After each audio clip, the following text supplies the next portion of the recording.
Ciao, amico. I have a question for you. What do a scammer, dumbass, an old perv, and an abusive a-hole have in common? I mean, aside from being in the Epstein files. In this instance, it's being the main characters and stories by a fellow called Giovanni Boccaccio in his book The Decameron. Gio was from Tuscany, born 1313 and dying in 1375. This book is from the Penguin Classics box set and has 4 of Gio's stories from the Decameron. We've got Miss Rosie and the Priest, which is actually the 3rd story in the book, but this annoyed me because it's the titular story, so we're promoting it here. Andruccio da Perugia's Neapolitan Adventures, Ricciardo da Chinzica loses his wife, and Patient Griselda, which really should come with a trigger warning. I'd never heard of Gio or his work before, so I've got no idea what to expect in this classic, but I'm keen to find out. Let's dive into Mrs Rosie and the Priest. In this one, we've got a lusty clergyman, and when the men were away, the priest would play. He had a habit of visiting wives most solicitously. Anyway, he's enamored with one Mrs Rosie. Not only is she hot as, but she's a triple threat. She can sing, dance, and play the tambourine like no one's business. He's only human, so the presence of a tambourine baddie in his parish understandably whips him into an absolute frenzy. The tricky part, Rosie's married to a tradie called,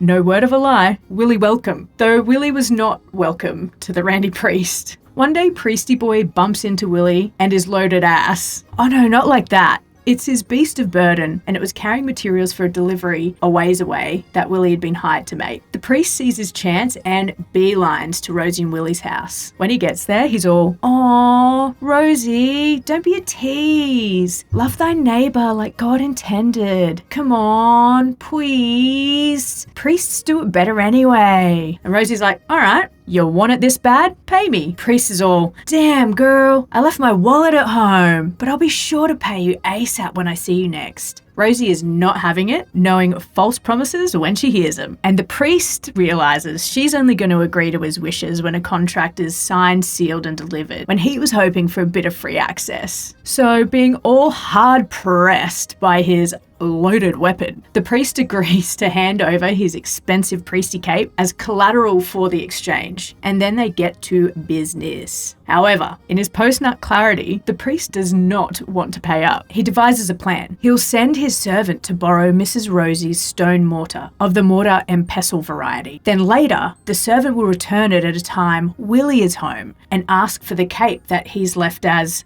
a guarantee. If all goes according to plan, Willie should overhear the servant's request and be outraged Rosie had the audacity to ask the priest, the servant of God, the holy father of the parish, for a guarantee at all. The priest's plan goes off without a hitch, and Rosie's pissed. She sends her own message back with the priest's servant saying he'll never get this mortar, wink wink, again. Priest does not give a rat's, because he's already hit, his pestle, wink wink, is satisfied. Apparently they end up on civil terms after the priest threatens to have her stuffed into a devil's mouth and also pays to refurbish her beloved tambourine. Win some, lose some. It's all about balance. So yeah, the next story is Andruccio da Perugia's Neapolitan Adventures. Our main guy Andruccio, who we'll call Andy, is a strapping young horse dealer from Perugia. Andy decides he needs to take a bunch of money into Naples and make some big boy horse purchases. He can't seem to get any good deals, so starts flashing his money around to show what a big time horsey guy he is. This catches the attention of a certain mystery mistress who knows a patsy when she sees one. And wouldn't you know it, she just happens to be with an old family friend of Andy's. Coincidentally, after a long horseless day, a kid comes up to Andy and is all, "My mistress saw you and wants to invite you over." And Andy's thinking, "Oh, yeah, I'm a hottie, and this mystery mistress wants it." No, really. The book says, and I quote, "He decides he's a good-looking lad and deduces this lady must have fallen for him, as if there were no other tall, dark and handsome young men in Naples. Because he's living in a world without digital wallets, he has to take all his money with him so it doesn't get pilfered from his room at the inn where he's staying. He gets to Mystery Mistress's house and she greets him like an old friend. She's laying it on thick and plying him with drinks, then drops an absolute story that she is his long-lost sister. And she's peppering bits of lore she'd sleuthed from the 14th century equivalent of an Instagram deep dive, the nosy old granny she'd been with who knew Andruccio's family. And by now, Andy's wasted and he buys this whole thing hook, line and sinker. Because he's drunk and thinks she's his sister, he thinks it's perfectly appropriate to accept an invitation to crash at hers. She's a good host and is all, here's your room and just over there is your bathroom. Lucky because all that booze runs right through him. While making a midnight pee dash in his underwear, the bathroom floor moves out from underneath him and he falls to the street covered in human refuse, with his clothes and his money still inside the house. By now, the mystery mistress's house is locked down, and he's banging on the doors and windows, hollering his lungs out, waking the neighbours, until a dude appears in mystery mistress's window and threatens to kill him. He takes the threat very seriously and sets off back to his inn in his underwear, stinking of shit and penniless. On the way, Andy's trying to avoid being seen so scantily clad by hiding in a deep dark alley. It's here that he's discovered by two goons who tell him of a recently deceased archbishop who's entombed in a church up the road with a whole bunch of loot, including this grand prize ring. They want to go engage in a little tomb raiding. They invite Andy to get in on the job, which he, practically naked and recently made destitute by a fake sister, of course thinks is a fantastic idea. He sets off to the church with them, managing to rinse the crap off him along the way. When the group break into the church, they open up the tomb and the goons convince Andy to be the one to get in there and rob the dead guy. He starts passing out the loot, but pockets the grand prize ring after having his very first good thought thus far in realizing these goons are gonna take all the riches, then close them in the tomb, which is exactly what happens. Lucky for our Andy, not long after the initial goons have scarpered, a whole new set of crims come along to try their grave robbing luck. They open the tomb and Andy escapes by spooking them into thinking the archbishop has arisen from the dead. He hightails it back to his inn, chats to some of his trader buddies, and is all like, yep, I better get the hell out of Naples. Andy ends up back in Perugia with no money, no horses, no sister, but, you know, a beautiful ring. So worth it? The third story we're looking at is called Ricciardo da Chinzica loses his wife. Our main character is Mr. Ricciardo, who we'll call Ricky. Ricky is a judge in Pisa and very rich and well connected. Also very old by the time of our story. He's been on the grind, in love with the legal game. Despite his age, Ricky decides he wants a wife. And for years he's been telling all his comrades to run far, far away from youthful, good-looking women. So in a completely typical turn of events, he decides to bag himself, yep, the most beautiful and fanciful young thing in all of Pisa. Classic. Side note, it's unclear just how good looking author Gio thought Miss Thang was, because he says most women in Pisa look like hairy spiders. Take that as you will. Anyway, because he's so rich, getting the hot wife was easy, but Ricky soon encounters a hurdle. He's got to consummate the union, and this guy is dusty AF. It takes too much out of him. To get out of sexy time with Miss Thang, he starts inventing all sorts of religious days, requiring their abstinence. Miss Thang gets super depressed from the severe lack of vitamin D. To cheer her up, Ricky takes them to live at his holiday house by the beach. They're out for a boat ride one afternoon when some pirates take their vessel and rob them blind. The pirate captain, Paganino, I like to call him Pirate Pete, takes a liking to Miss Thang and decides maybe she should stick with him while Ricky and his crew scram back to where they came from. Ricky's beside himself and in his most spunky act in years, hunts down Pirate Pete, shows up at his place and demands his wife back. Pirate Pete's like, hold up. Yeah, I've got a hottie with me, but I don't think she's your wife. Let's ask her.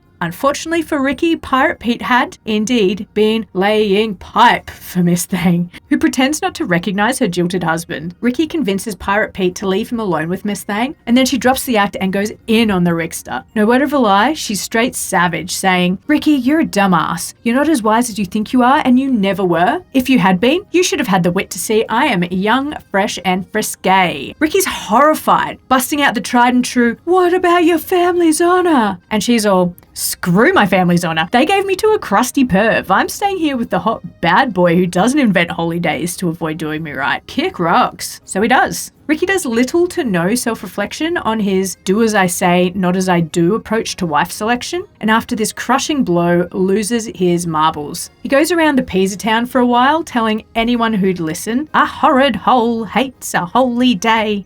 and then dies shortly thereafter. Lucky for Miss Thang, Pirate Pete was a bad boy who could be saved, and he married her once Ricky croaked. It's made abundantly clear they continue to root like rabbits forevermore. The last story is called Patient Griselda. This was a very shitty read, centering on a relationship with massive power imbalances, along with physical and psychological abuse. We have noble Gualtieri, who's living his best rich guy bachelor life, but his court are begging him to marry someone, anyone, so he can produce an heir. He's so annoyed with all the badgering that he goes, right, you want me to get a wife? I'll get a wife, but no bitching about my choice. Then to everyone's shock, he picks this pauper girl off the street called Griselda. Though before marrying, he makes her double pinky promise she'll basically be his slave forever and be grateful for the opportunity. Considering he's the law of the land, it's a pretty airtight prenup. Griselda ends up being an absolute paragon of virtue. She's beautiful, kind, dutiful, all the land loves her despite her low birth. She soon falls pregnant and they have a beautiful daughter who Gualtieri is delighted with. Things are beautiful. A little too beautiful for a bored Gualtieri's liking. He decides Griselda needs to be tested by inflicting unbearable torments over a prolonged period of time. The old narcissistic bait and switch. It goes about as badly as you can think of in the lopsided power dynamic and then some. Aside from consistent verbal beratings, this guy says no one will accept the daughter of a lowborn woman like Griselda, and he pretends to kill her, although he actually sends her off to be raised in secret, but Griselda doesn't know this. And then he does the same thing with the son they have. Griselda's heartbroken, but reminds herself of the prenup and that she did promise to be his slave, so fair's fair, and he's monitoring her closely, watching for any hint of negativity or disobedience. Gualtieri's psychological warfare goes on for years until inspiration for his magnum opus strikes. He goes to Griselda and basically says, I regret marrying you. I was a dumb kid. I don't care that you've given me all your love and your best years. We're divorcing. But I want you to wait on my new, young, beautiful wife who's going to replace you. Griselda obliges because what else is she going to do? Anyway, it turns out it was all a setup and the young wife he was bringing in was actually their daughter he'd pretended to murder, who's 12 now, to give you some perspective of time.